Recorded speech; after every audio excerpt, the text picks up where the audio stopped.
Python. All right, so we'll go forward, and now that we already have understood, or now that we already know what Python is and why do we have to learn Python and how Python plays a very important role, we will go further. And now let me just introduce you to OdinSchool. OdinSchool is a technology upskilling platform, and we help you continuously acquire new skills and thereby stay skilled and stay ahead.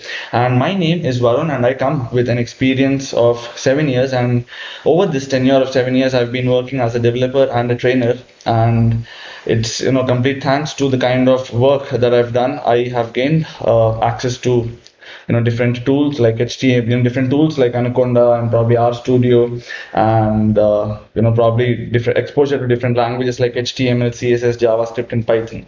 Now, talking about the agenda of this session, we would be continuing from where we dropped off yesterday. And if you all remember, yesterday we were looking at we saw some basic variant of plots. Right, today we would be continuing the rest, and we would be looking at them in detail. So the first topic would be data visualization, to understand about it. And I think now that we already know, we don't have to very strongly go through this again. The second part is type of plot, the types of plots or graphs that we have available, and the rest over would be continued here as well. And then we would move on to the hands-on of the same, so that we have an understanding about, or we have a connect, or we have a bridge between the theory and the practical part of it.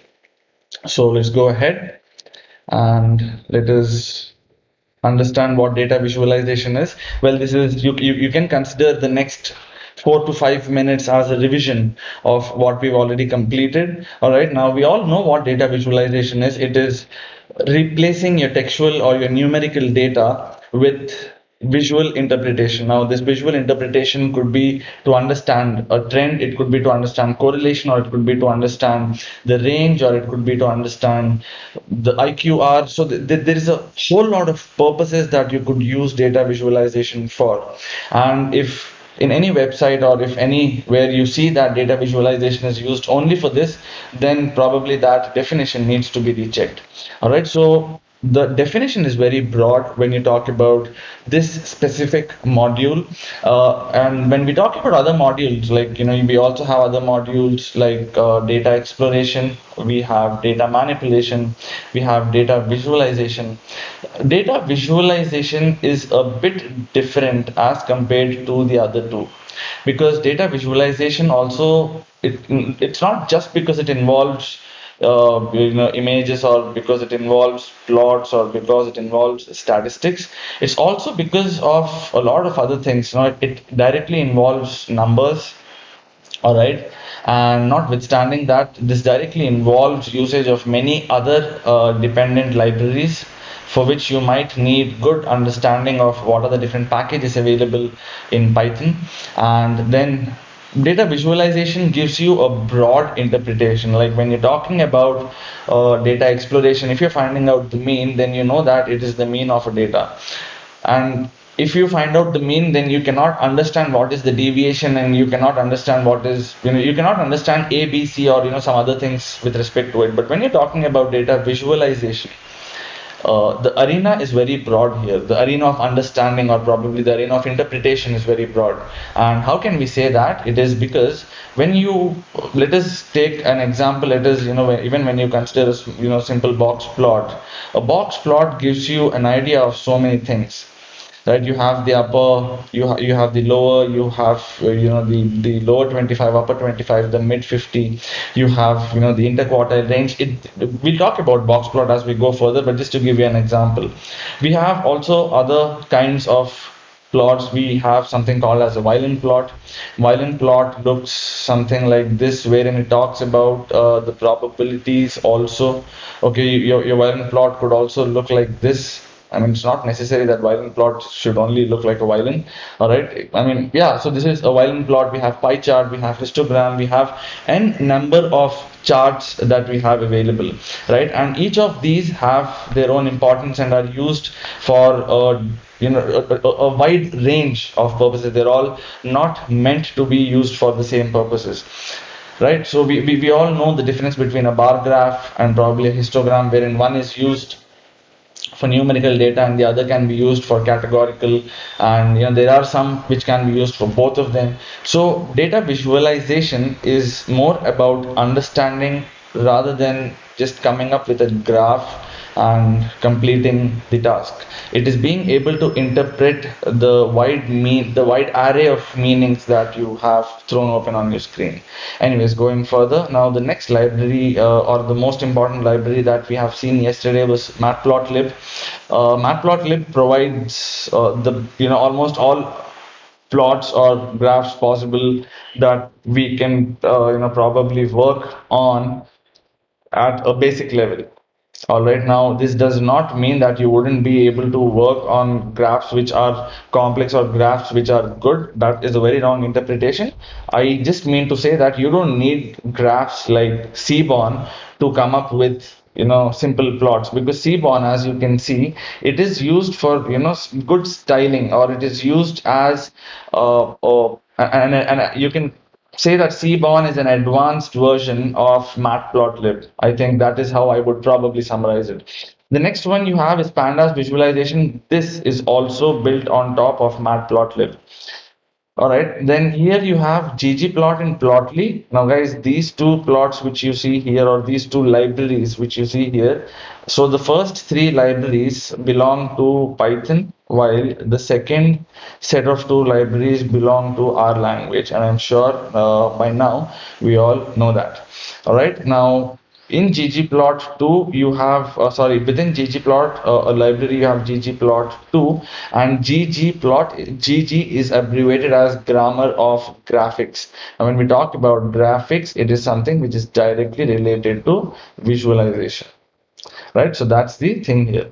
Now going forward, you have some other important libraries. We have touched base upon each of them yesterday. We spoke about a minute for almost about each of these libraries, and the most recent library that you have of all these is Leather, right? So Leather is a very important library, and it's one of the most recent libraries that's come into existence. All right, so this is the theoretical part about what is data visualization. So now when you attend an interview, or when someone asks you about what is data visualization, or what all do you know in data visualization, or how important data visualization is, or probably let us imagine that your client or your interviewer probably gives you a box plot and asks you to asks you for an interpretation of the same, or he might ask you to draw a chart and ask you to explain it. You have no clue about what is the kind of question that you might be popped up when you're attending an interview, right? So it is always better that you go prepared with topics or with things like these which are very basic in nature. Not being able to answer, or not being able to give an accurate answer over something which is advanced concept is understandable, but if you're not able to answer ground basic things like a bar graph, or a stack plot, or probably a histogram, or a scatter plot, or pictograph, things like these, pie chart, box plot, so things like these are very basic in nature, and you should have a basic understanding about all of them. So now what we'll do is, let us just move on to the hands-on part of it, and let us just understand what are the different types of plots that we would be working on. All right, so to begin with, we have box plot. All right, so that will be the first one. The second one would be a violin plot. Okay, let me just make a note of it. You have a box plot, you have a violin plot, which is the second. All right, then you have a pie chart, we have a donut chart, and then we have an area chart. And even before we complete each of these, we would have to initially understand them first. So guys, let us first start with box plot, and let me keep you informed that box plot happens to be one of the most important types of plots or charts available. Okay, now let me just draw a box plot for you here before I start moving on to the coding part of it. Or I think it's good if we change the color. It's been a lot of pink all the while. All right, so here you can see I am considering a box plot. Now this is how a box plot typically looks like. Please pardon me if there is any symmetric differences in my sketching. All right, so here this is how a box plot looks like. Now let us understand the labels, or the parts of a box plot. So here I would be coming up with another line. All right, so this is my whisker, this is my upper limit, this would be my lower limit. All right. And guys, I would want you to answer what this is in the comment section below. All right. As of now, I'll just keep it on hold. I'll give you an option if this is the median or if this is the mean. All right. I'm giving you an option right now, and I would request you to let me know about how we work on this. All right. Or rather than how we work on this, I would request you people to let me know what is this dotted line before we are done with the session. Anyways, going forward, and if in case you're watching this session when it is not in live, you could always pause the video, type in your answer in the comment section below, and probably go further about it. All right, so you have your upper limit, or you can also call this as the maximum, or the upper limit. This is your minimum or the lower limit. All right, so here you have the median, guys. It's not the mean. There is a lot of people who get confused if this is the mean or a median. So to be very honest, it is the median. All right, then you have the next two parts, which is your upper quartile, which is this, and your lower quartile. All right, which is this. And this box which you are seeing here, all right, I think I should probably use a different color so that you understand. This box which you see here, or I mean this protruding box, or let me just, yeah, this box, you can call this to be the IQR. IQR is abbreviated as the interquartile range. Now here we are assuming that you must not have heard of any of these terminologies before, and we are going so deep about it. All right, and also let me put this very blatantly forward, that having a good understanding on graphs, data exploration, data mining, and or when I okay, rather than saying graphs, I think having an having a good or a sound practical and theoretical knowledge on different types of plots becomes very important. All right, so here as you can see, this is your IQR, your interquartile range. So now let us understand each of these terminologies in detail as we go further. So all right, so the first one to begin with would be your, okay, let me just come up with a small diagram here so we could use this as a reference later. All right, and I'll keep this as lower and this is upper. Or probably, I think we should give this a reverse direction. This will be your upper and this will be your lower side. All right, so I will keep this as 1, 2, this will be a 3, this will be a 4, and this will be a 5. So we're talking about, the minimum score. So minimum score would be your 5. All right, so 5 is the lowest score, and this, guys, is excluding outliers. Now, when we talk about 5 or 1, which are lowest and highest respectively, both of them are excluding outliers. Okay, now what is an outlier? If you have a point which is, probably much, above or much distant from your, upper range or lower limit, that can qualify itself as, outlier. All right. So, anyways, that was your outlier. So now let me draw that once again. Okay. So now this is your 1, 2, 3, 4, and 5. So now we will go about it. Now talking about 5 and 1, they are your maximum and minimum values, all right, excluding outliers. Now that is already understood. The next one we have is 2 and 4. 2 and 4 happen to be your lower and upper quartile cuts. All right. Now, when we say lower and upper quartile, they represent 25% of the scores below and the upper 25. And then the line number 3, which you can see, is the median. We all know what is a median. Median is not the average. Average happens to be the mean. Median happens to be the midpoint of your data. All right. So this is what we have in 3. So this line happens to be your median. All right. So now that this is understood, we know what whiskers are. All right, and we know what upper quartile region is. So sorry, in a interquartile region, this is your IQR, which happens to be your interquartile region. All right, guys. So now what we'll do is let us just understand this a bit further. Now we are just moving one more step further to understand what is a box plot. So here you can see box plots are generally. Now again, please mark this word very carefully. Generally, all right.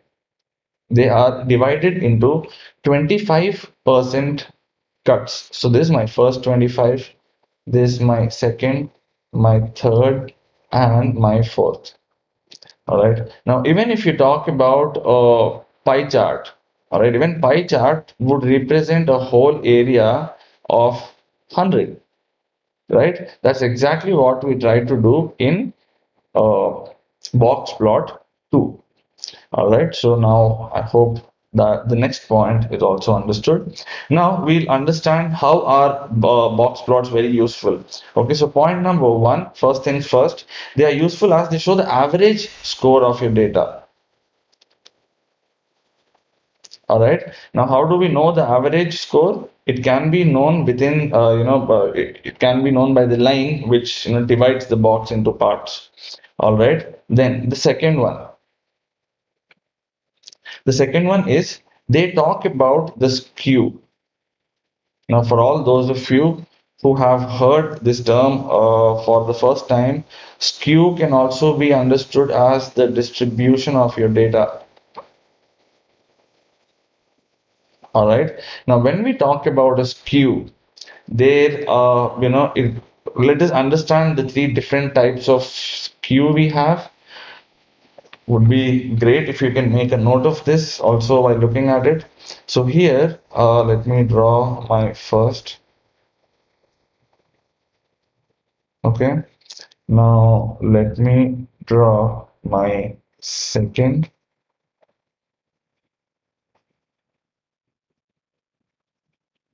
and then let me draw my third.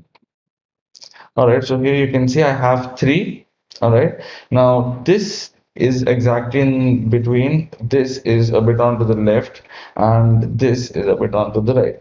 So now if you look at each of them, this one is normally distributed. All right, because as you can see, it is exactly at the center. This one which we have, it is showing positive skew. All right, and this is showing us a negative skew. So these are the 3 types of skew we have available, and it's imperative for all of us to have a good understanding about what these are and what these mean when you move on to the interview platform. All right, so the next one that I have, the next reason why a box plot is considered to be one of the best plot or the most informative plot is because they also show the dispersion of your data set. All right. Now, when we talk about the dispersion has different names, or dispersion also has common names, or AKA dispersion, also known as variability. It can also be referred to as the scatter of your, or the spread of your data. All right. Post dispersion, the fourth one or the next one we have is they show us the outliers by default. I mean, there is no specific code that you have to enter if you would want to see the outliers. All right. And also, notwithstanding all these, you can, or you can also compare two box plots using different methods. All right. Now that you have understood how is a box plot really terrific in using, let us understand how do we compare a box plot. All right. So here I would be coming up with the same. So let us how to compare, or methods to compare a box plot is what we are looking at right now. All right, so now that we are trying to understand machine learning, guys, it is a bit important for us to go into the depth of understanding how each and every plot works. All right, so now that we've understood how do we work on, or what is the advantage of using a box plot. Let us go into the topic 1b, which is how do we compare, or what are the different methods to compare box plots. In order to address that, the first method we have is we compare using the medians, all right, of box plots. We all know what is a median. This line. All right, now if I consider a graph, all right, if I have one here and probably another here, right, with this. So here you can, or probably we can say that this line happens to be the place where your comparison would start coming into picture. All right, okay, so going forward, we can compare it using the medians. The second method we can compare is you could compare it using the IQR, which is the interquartile region, interquartile range. And also you can compare it using the whiskers. We all know what is a whisker. This part is a whisker. All right, sorry, this it's not that part. Please pardon me. This part is the whisker. All right, you can compare it using the whiskers as well. All right, and then we can also check for outliers. We can compare it using the potential outliers. All right, you can compare it using skew. I mean, if that's really required. Skew is not always the rightly used option, but still it still is an option. All right, so these are the different ways you can come up with. Now, just to understand skew a bit better, because skew happens to be one of the most important topics in the field of statistics, let us just understand what is a skew, not with a box plot, but probably with a graph, with a very simple graph. So here, let me just come up with three axes. Okay, all of these are x-axis in common. It's bound not to change. So here, all right, guys, now it's time for a bit of art for me. Please pardon me if you find them too disturbing. But this is my second, and this is my third. All right, so I've come up with the best possible art I could. All right, so here if now what we'll do is let us understand how skew is understood. So this is my first, this is my second. All right, which is now what are these first and second? They're quartiles, by the way. Okay, and this is my third. All right, now this, as you can see, if you would want to represent this on a box plot, this would populate something like this. All right, because it's inclined towards the right side, and you will see that this is also pushed towards the right side, this line here. All right, and this is left skew. If you have things which are inclined towards the right, it becomes your left skew. So obviously this should be your right skew, needs no explanation. And this is not center skew, guys, this is symmetric. All right, or you can say this is normally distributed. All right, so here in normally distributed you would be having all in their place, and even box plot would be very neatly arranged with line in the center. Again, now let's talk about right skew. this is how your graph would probably look like in right skew. All right, and your line would be somewhere here. So this is your right skew, this is your left skew, and here you have an exact 50-50. All right, so this is how your your concept of skew becomes very important when you're working with box plots, or rather when you're working with any plot for that case. So please keep these in mind when you're working on graphs or stats henceforth. So now we'll go further, and if you have any queries in the topics that have been presented right now, you all know what to do. Please use the comment section below, and I think you should be, or your query should be addressed at the earliest. All right. Okay, so now as you can see, we have different kinds of libraries that we use when you're talking of a general code, or when you're talking of any development paradigm. But when you're talking of data visualization in specific, and now that this is not a whole end-to-end project, we are importing the most important library, that is matplotlib.pyplot as PLT, and I am using the percentage matplotlib.inline. Now, because of this, we all know what happens. We've already covered this in the session yesterday.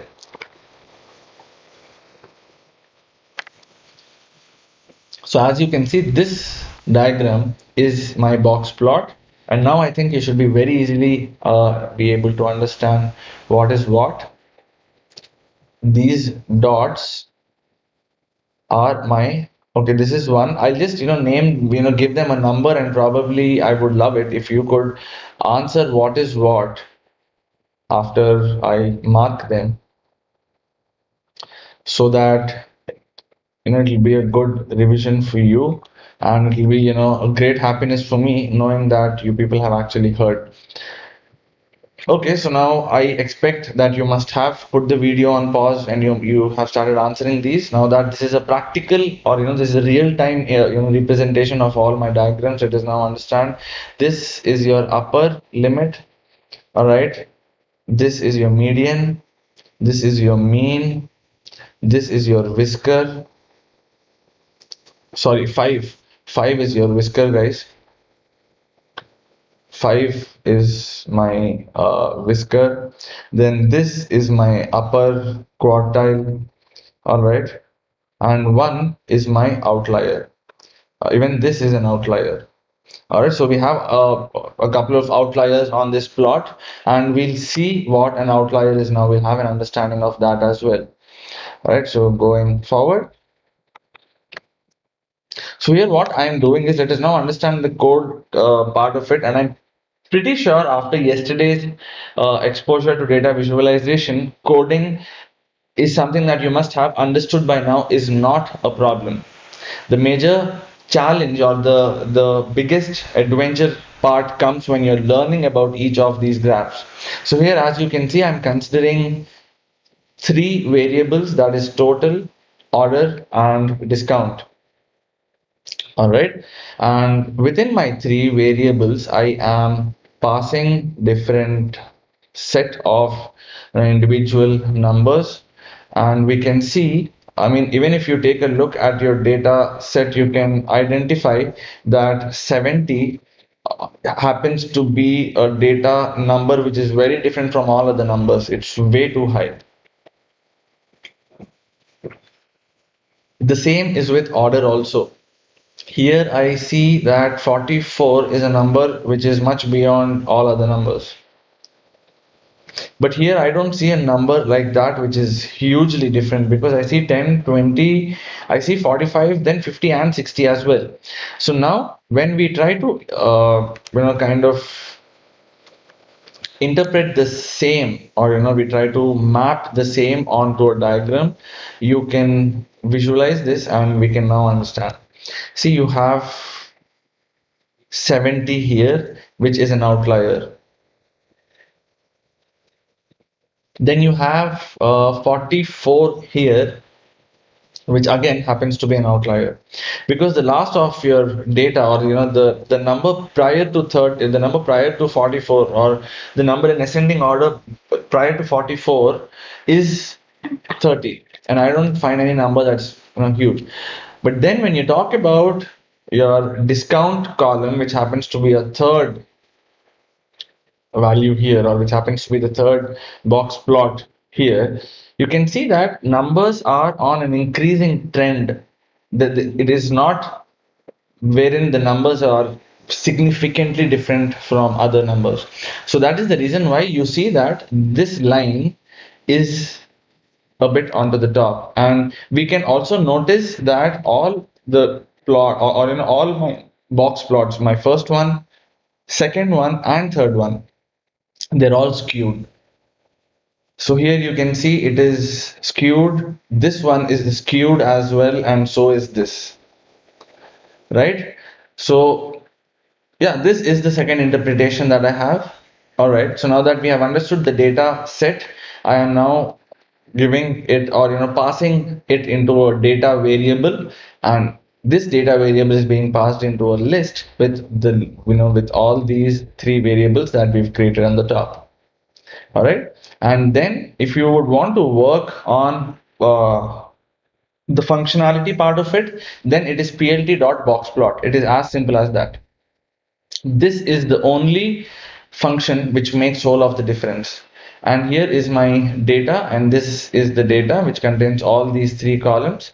And if when I go for this option, that is show means is equal to true, that is when I would be having this triangle by manual insertion. Otherwise, if you do not use show means is equal to true, then in that case, you would notice that this triangle wouldn't be appearing, but you would still be having this line by default, because we all know that median is something that comes up by default. Right, guys? So now going further, we'll move on to the next variant of plot. And great, the next variant of plot is a violin plot. Now let's talk about violin plot for a couple of minutes before we go further. All right. Now, as you can see, okay, let me just scroll this down. And instead of drawing diagrams, I think it will be better for me, and I think it will be a delight to the eye for you if I stop drawing and probably directly start picking up example, or start explaining from this. So, right. Now, this is typically how a violin plot looks like.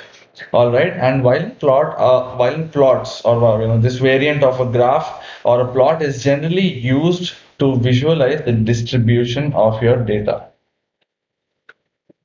All right, so this happens to be the first point. Now, this chart is also said to be a combination of box plot plus a density plot. That is the second takeaway here.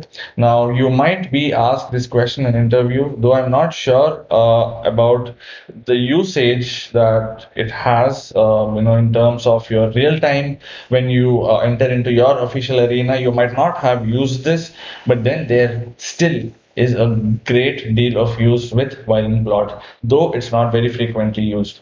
And as I said, it is most often used to check the distribution of your data set.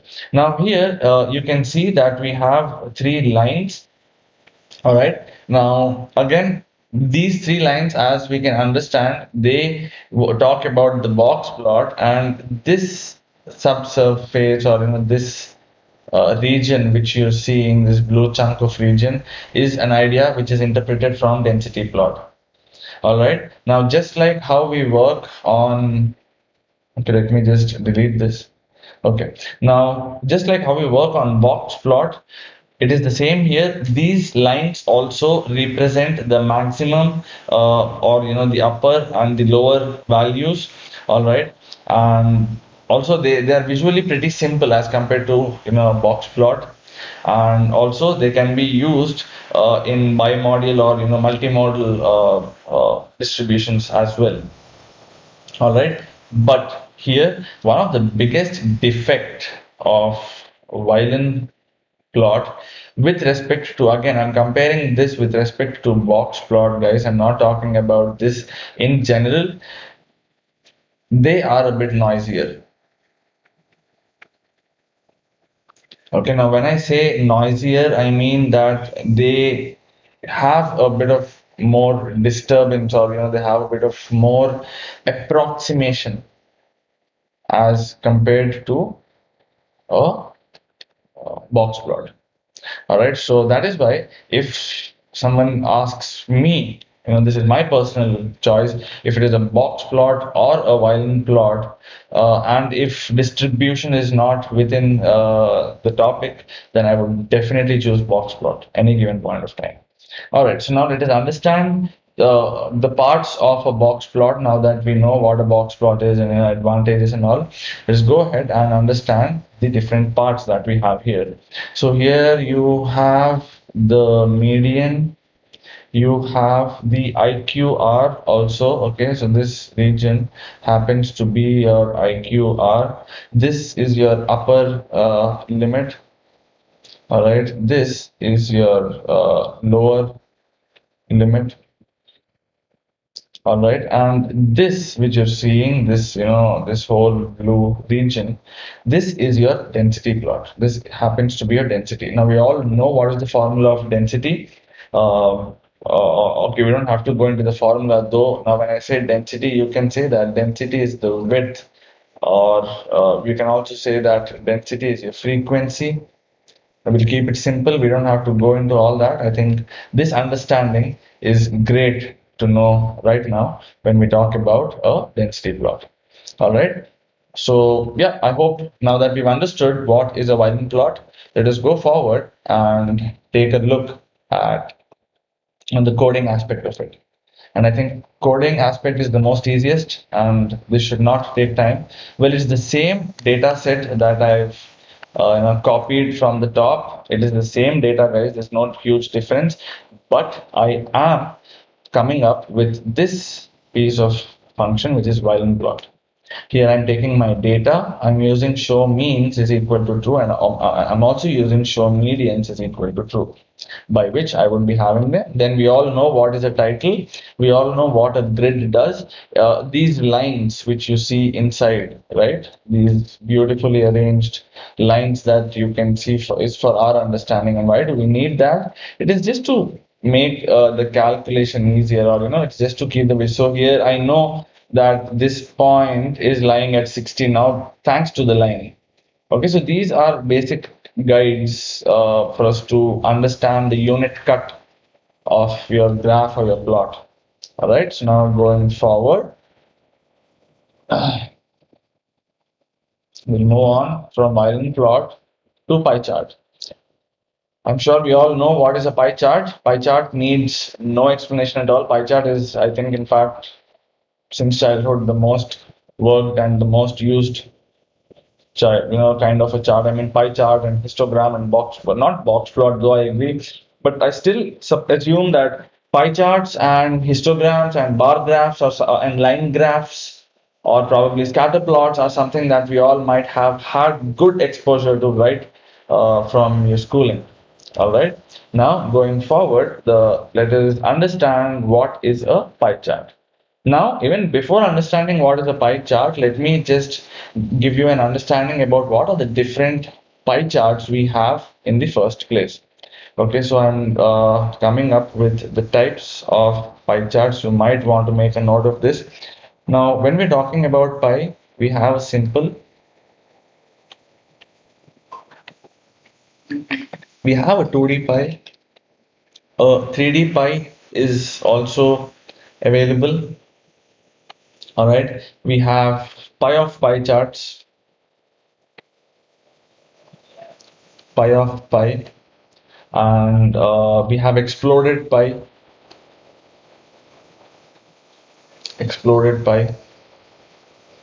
and etc. All right, so these are the different types of pie charts that we have in usage. Now, going forward, let us understand what is a pie chart and how is a pie chart useful. As we all know, this whole quantity or this whole unit represents 100. All right. Now that we know that this whole region is one whole unit, they are basically used for comparison.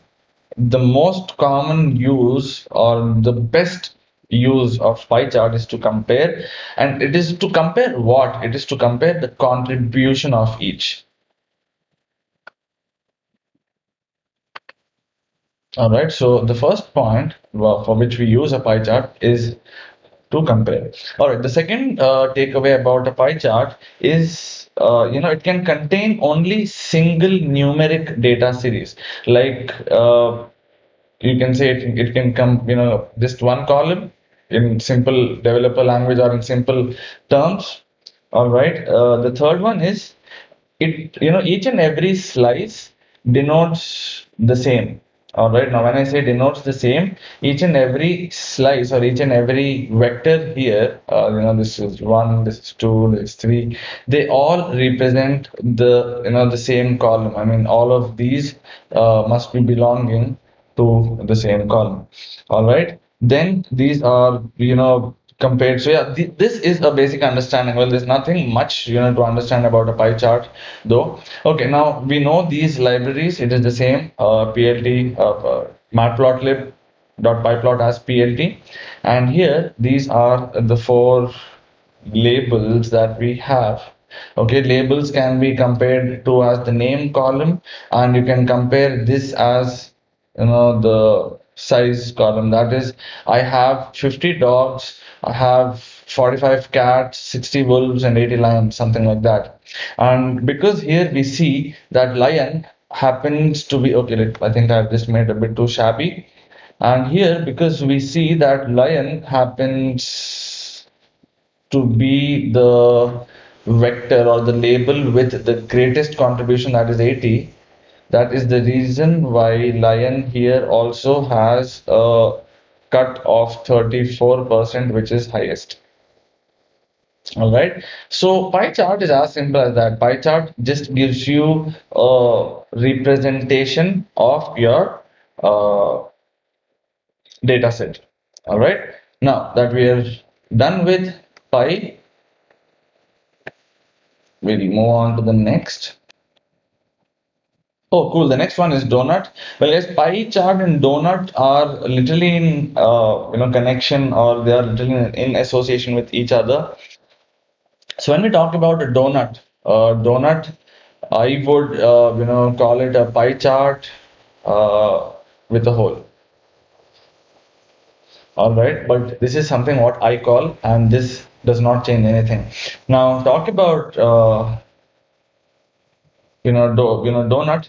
Donut is also used to compare the contribution of each value to a total. But here, the best part of donut is I would say that donut chart, DOUGH. All right, I would say that donut chart is best. Uh, it is sorry. I mean, I meant to say that donut chart is best when you have multiple numeric values. So I was about to say that donut chart can be considered as a basic advance over a pie chart. Because if pie chart is simple and if pie chart can be used for single numeric, right? Donut is a bit advanced, or is one step advanced than a pie chart, and it can consume multiple numeric. All right, so that's the best part of donut. And also, when you talk about a donut chart, in donut chart there are only two types. You either have a simple donut. Okay, let me just write it down. There are two types of donut chart. The first one is simple, and the second one that we have is exploded. So these are the only two variants of donuts or donut charts that we have available on the coding front. Now, understanding a donut chart here, as you can see, I have considered two variables, okay, group name and group size, within which I have three variables or three elements, that's group A, group B, group C, with a representation of 20, 30, 50. So you can see that 20 and 30 make 50, and this alone is 50, and that is the reason why group C, which is green in color, is occupying 50% of the plot. It's very simple and straight to understand. All right. Now after this, what I'm doing is in my next step, I'm considering the size center, which is a notation or a representation of this part, the blue area or the hole in the center. This part represents the size of center. And then I'm now combining two pie charts. All right, that's pi 1 and pi 2. Pi 2 would be containing only the center radius with the color to be blue. All right, which is the reason why this is in blue. If you can change this to color equal to W, you'll notice the difference here as well. All right, and then on the top, I'm defining my radius to be 1.5 and I'm taking the color intensities here. Okay, and what is the data set that should get into it? Size, group size, and the group names. And it's because of the group names that you see that you have group A, group B, and group C. The same coding ethics or the same coding values or the same coding properties can be used even on a pie chart. But there is just one or two features which we've used in Access here, which I forgot to explain. The first one is auto PCT. Auto PCT, which you're seeing here, is for us to get a value which is in float. So you're seeing 1.1 F. So 1.1 F is one number followed by one decimal value float. That is the reason why you have only 21.3. Now, in actual calculation, this might be 21.382. I mean, I don't know. It's just a random number. The next property is start angle, and here as you're able to see, when I use start angle is equal to 90, you would be having a point of reference where it is starting from. So it is starting from here, that is pie chart, that is exactly below pie chart, this line, right guys? So this is how we work on a pie chart. Now that we've understood a donut, we've understood pi, we'll move on to the next one, that is an area chart. And area chart, I'm pretty sure, as you all can see, needs no huge explanation. Area chart is in fact pretty easy to understand and very easy to see. And in this case, what do you think this is, the green line? Is it another graph or is it just a border to my area plot? Please use the comment section below even before you watch the video to let us know what it is, and whatever you think, we will be looking into it in just a jiffy. So here let me take you to it. So here as you can see, there are two libraries that I am considering. The first library is my matplotlib.pyplot as PLT. The second one is matplotlib inline. These wouldn't change. All right, now here I am considering my x-axis to have a range of numbers which is from 1 to 15. All right, so here it goes. You don't have 1 and you don't have 15 written, but that's what they mean. All right, and we all know that in Python, when you give a range of numbers, it always starts with 0 and it ends 1 before the last number. All right, these things I am sure you must be knowing by now. So now in my y-axis, you can see I'm taking numbers from, okay, they're just numbers which are randomly spaced from 1 to 8. I don't see a number 9. So that's exactly what you're able to see here on the y-axis too. Right? So now that we have understood the data set, I am using a stack plot. Now stack plot creates an area plot directly for me. All right. Now, when I use a stack plot, guys, stack plot is what we mean by area plot. Now, here in stack plot, I'm considering two variables, my x and y, which have been taken from the top. The color would be in black, and yes, this color is in black. Well, let us give the benefit of doubt to a system to understand if that's black or gray. But well, if that's what Python calls to be black, well then black it is. All right, so I'm considering my alpha. Okay, alpha would ensure that I have the uh, intensity of the color. All right, Then I'm also using a plt.plot, which is coming up, which is bringing my line plot. Okay, plt.plot is the reason why I have my line plot on the top. And to answer the question, if this were a border, then guys, we should have had a green line here also, ideally. All right. So now I'm using a line chart or line plot, and when I do that, you see I have the same x comma y with the color equal to be with the color to be green. And then I do plt.grid, which is true, because of which I have my lines, and then I'll be using plt.show, and we're good. We have two plots. The first one is line, and the second one is area plot when we talk about this variant here. All right. So guys, in this session, we have understood what is a box plot, what is a violin plot, what is a pie chart, what is a donut. All right. And now, I hope you have a good understanding on how to work on different charts, when to work on different charts, and also I would be coming up with some really cool questions from the next video. We would be starting to come up with some questions that would be based on the previous video. So in the next video, I would be coming up with some questions on video 3 to keep it interactive and to keep things flowing between us. All right. And if in case you have understood what is data visualization, the types of plots that we've seen, and now that we've also covered some hands-on, and if you have understood, I would really appreciate it if you could hit the like button, and if you could encourage us to do make more videos, because the moment you do that, it would really boost our ethos. And also, if you could hit on the subscribe button and click on the bell icon, you would be having access to a whole plethora of libraries, a plethora of videos, and also you will be notified whenever we are up with the latest video. All right, so please do hit the subscribe button and do click or do hit on the bell icon for regular updates. Thanks a lot. This is me, Varun, your trainer, signing off, hoping to see you very soon in the upcoming video. Have a great day and thank you for your patience.